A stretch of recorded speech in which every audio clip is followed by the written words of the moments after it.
Hey guys, BlackCross here, and welcome back to another unboxing video. Well, it's not really an unboxing video, because there's not much to unbox. But I figured, you know what, let's just go ahead and do this separately, because as of right now, my limited run Jak X Collector's Edition is finally being shipped. Yes, after so many months of waiting, it's finally being shipped. I'm pretty sure it's been like almost a year since any of us have actually ordered that. So to know that it's finally being shipped now is like finally. So finally my collection will finally be complete. But actually about a month ago, before that got shipped, one other item got shipped. But before that, a couple months back, another item got shipped. So I'm going to go ahead and kind of go through the steps and kind of show you what I gotten. So first off, I want to show you what I got alongside with the Jak X Collector's Edition. And this actually got made alongside it, along with a bunch of other stuff. But this one I wanted to go ahead and get just because I was like, yeah, you know what? That'd be actually pretty cool to actually have. Would it be the only one? Probably not. I say depending on Square Enix or any other company that does music, they might put it on a format like this. And if they do, I'll definitely grab it. But for the time being right now, this is the only one that I actually have. So let me just go ahead and show you what it is. That is this right here, the Jak and Daxter record album. And right off the back, you can kind of tell by looking that it's got like 3 different shadings and stuff like that. Well, obviously, you have Jak and Daxter right here, and then Jak 2, then Jak 3 right here. But I kind of like it, but at the same time, it's kind of weird because of the art style. It has this like, I don't want to go out and just flat out say it, but it has the art style of like how Ratchet and Clank did during the PlayStation 3 era. You know, the art style that they kind of went with, you know, that little cartoony chalk drawing. That's what this kind of looks like almost in a way, but in a sense it's kind of its own different design. So, you know what, let's just go ahead and kind of open this up and see what it looks like. But don't worry. This one's actually easier to open, so for those of you who are collectors who are going to be cringing about this, don't worry, I'll put this back. It won't be out for very long, but only whenever I decide to get a record player, which I don't have currently right now, but eventually I will. So, although this part right here is pretty cool, if you can see it, that is, because I can't. Can you see this? Yeah, you can see it better. Yeah, that's what it kind of looks like. But that's just the front part of it. In fact, yep, they're inside. So, okay, that's a weird way to doing it. But then again, I'm not sure. I've never really owned a record album. So, this is the first time me actually opening this. So, I have no idea what to expect. So, on the one side, you have, let's see, Jak and Daxter side A, and then Jak and Daxter side B record. And I'm looking at it right now, but if you look at this, that's what that side of the album looks like. So that's one side of the album. And then let's go ahead and take a look at the other side. And if that's Dark Jak, I guarantee you this one is Light Jak. Yes, it is, actually. I was right. This is Light Jak. I ain't gonna lie, actually. It wasn't until I actually started opening this and I'm like, you know what? This is actually pretty cool looking. I ain't gonna lie. It actually is cool looking. But then you got the back and it's got like Jak 3 and some bonus tracks alongside it. So that's actually really cool. I'm actually glad that I got this now, you know? Because originally I got it because I was like, yeah, well, there goes Mike. Yeah, I would actually jam out to a couple of Jak and Daxter music. I do actually have a couple, well, besides the CDs. You know how sometimes I use the Jak and Daxter soundtrack to some degree. That or the Final Fantasy soundtrack or Kingdom Hearts soundtrack. Most popularly, the Final Fantasy X Travel Agency soundtrack. If you've noticed, if you haven't noticed, start paying attention and you might realize it. But it's like, yeah, you know what, I'll get the album because I do actually like the idea of jamming to it. But again, I've never owned a record album, so this is actually the first record album to have. And so it's like, you know what? Yeah, we'll make Jak and Daxter be the first game record album that I own. There now. Now, to all the collectors out there, you can't even tell that it was open. You can't even tell that it was open. I was able to fool those buggers. So, now we can get on to the main item itself, being that of the actual item to unbox. So, without further ado, we have this thing right here. We have the main item in question. And I'm very excited about actually having this because I actually want to talk about it a little bit. And it wasn't until I was talking to Delmar that it kind of escalated into its own ideology. So, if anyone at Naughty Dog is paying attention, we're about to give you some great ideas for the next Jak and Daxter game. So, you better sit tight for this one. But, anyway, so some of you are going to be kind of let down by this, but some of you are going to be like, really? So, here is the cover for Jak IV, or rather what was supposed to be the cover for Jak IV. You know, this is what was originally supposed to look like. And you can tell by looking at it, you've seen this image before, you've seen it multiple times whenever you're looking up any information in regards to Jak X, or Jak IV for that matter, you know. And a lot of people are like, really? That's all they're going to show us? Is just what we've technically seen on the internet? And while, yeah, that is unfortunately the case, but there's actually more to this, and which is why we're going to open this. Now, you're going to be saying to yourself, there's no game technically, there's no game. And you're right, there is no game. But there's something else inside. So, naturally, I'm going to open this. And to the collectors out there, I can't reseal it. I love doing that to them. I don't know why. I feel like a complete asshole whenever I do it. But I want to do it just because, you know, well, I will pull out the knife if I have to, but I don't want to. Okay, that plastic was a little bit harder to open now that I think about it. Okay, so there really wasn't anything else except for getting the theme for Jak IV. And I'll go ahead and put this on the PlayStation 4 and show it to you guys of how it looks and stuff. But judging by how it looks on the back, it's gonna look pretty daggum cool. It does. Although Daxter looks very weird compared to how he looked it on the cover. In fact, that's actually very weird. That's majorly different. It's like, why is that the case? I don't know. That's unusual. But at any rate, though, there's really nothing inside except for like warranty and stuff like that. Obviously, there's no game disc on it, so there you go.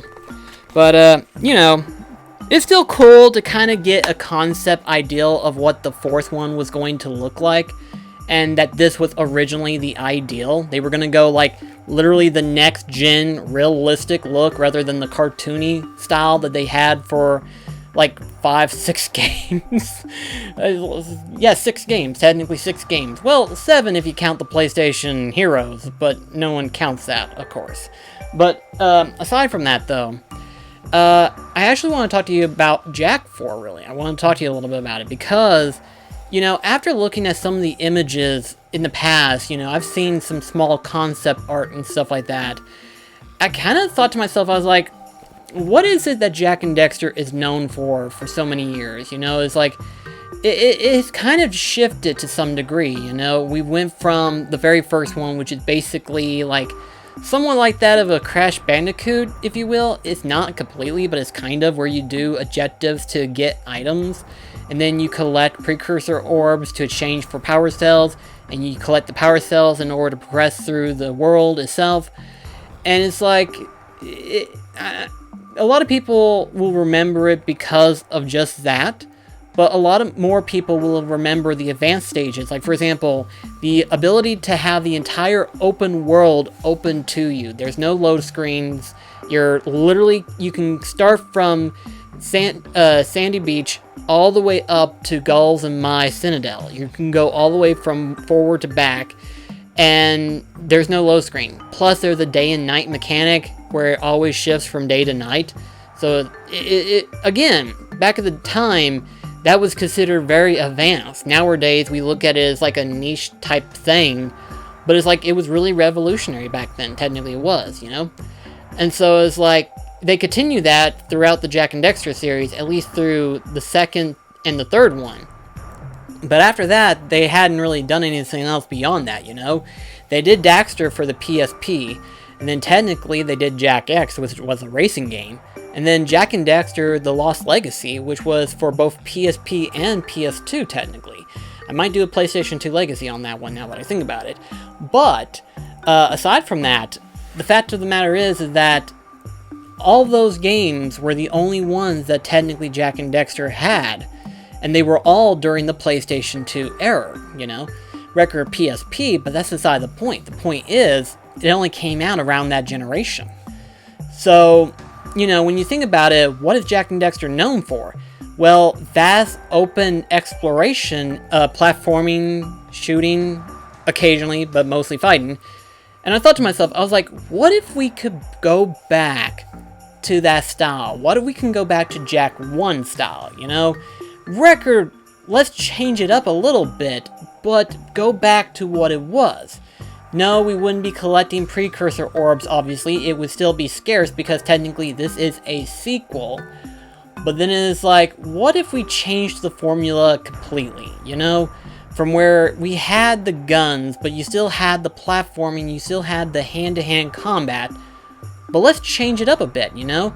Keep in mind, we only know of Haven City, followed by the surrounding areas near Haven City.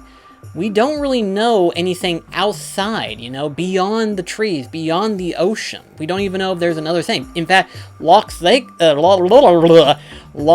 Legacy pointed that out. There was actually a reason for that game existing, and that was because Kira was to become the next Sage, and they were trying to find Eco. And keep in mind, in this time frame, Eco is running extremely low, like dangerously low, and Eco is the life source, if you will, for this world. So it's like, why not create another open area entirely? Let's make a new open world, a new section of the world rather, but make an open world and have it be vastly open. But then let's do something interesting, and that is to create another species, you know, create another precursor species, you know, because we've always known of the precursors in the past entries, followed by the dark lurkers and followed by the metalheads and stuff like that. Well, what if we created a new race, and this ancient race had like technology that was able to outweigh against the Eco?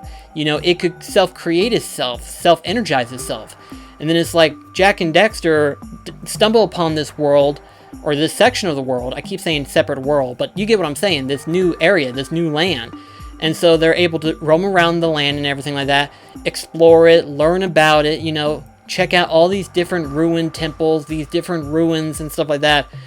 And of course, among all these things, they discover a piece of ancient technology. This ancient technology is this glove that Jak slides into his arm, and he can channel Eco in a different way.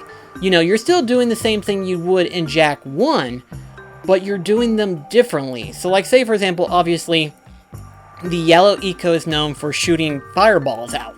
Well, you're doing the same thing, except you're using this, you're using the glove to channel the yellow Eco, and you're using it to fire fireballs, actually. But you're able to aim it, of course, like you could in the main game. And then, of course, red Eco makes you stronger.